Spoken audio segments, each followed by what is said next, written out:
हाम्रो घरमा विद्युतीय सामानहरू जोड्नको लागि या भित्तामा तख्ताहरू अड्काउनको लागि हामीले पेजको प्रयोग गर्छौँ। बजारमा धेरै थरीका पेजहरू पाउँछन्, तर प्रायःजसो हाम्रो घरमा हुने यी थरीका हुन्। पेजको माथि चिन्ह हुन्छ र त्यो चिन्हसँग पेचकस मिलाएर हामी चलाउँछौँ। यसमा देख्नुहुन्छ लामो सिधा चिन्ह, यसलाई हामी माइनस भन्छौँ। अनि यस्तोमा दुईटा बिचमा जोडिएको छ, यसलाई हामी प्लस भन्छौँ।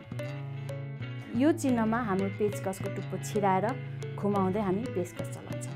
पेजलाई कस्न र खुकुलो पार्न हामी पेचकसको प्रयोग गर्छौँ। पेज जस्तै यो पेचकसको पनि माइनस र प्लस हुन्छ। कुनै विद्युतीय सामानमा अरू आकारको पनि यो टाउकोहरू हुनाले हाम्रो बजारमा यस्तो खालको विभिन्न टाउको गरेको पेचकसहरू पनि हामी किन्न सक्छौँ।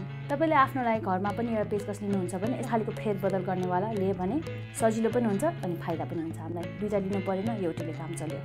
हामीले बिजुली र तार सम्बन्धी काम गर्दा चाहिँ नि टेस्टर भन्ने एक किसिमको पेचकसको प्रयोग गर्नुपर्छ। टेस्टरमा इन्सुलेसन हुन्छ जुन हामीलाई बिजुलीको झट्काबाट बचाउन सक्छ। यो साधारण पेचकसहरूमा यो हुँदैन, त्यसैले तार या बिजुली सम्बन्धी काममा जहिले पनि यो टेस्टरवाला पेचकसै प्रयोग गरौँ। यसको पुरा भिडियो युट्युबमा छ, हेर्न नबिर्सनुहोस् है।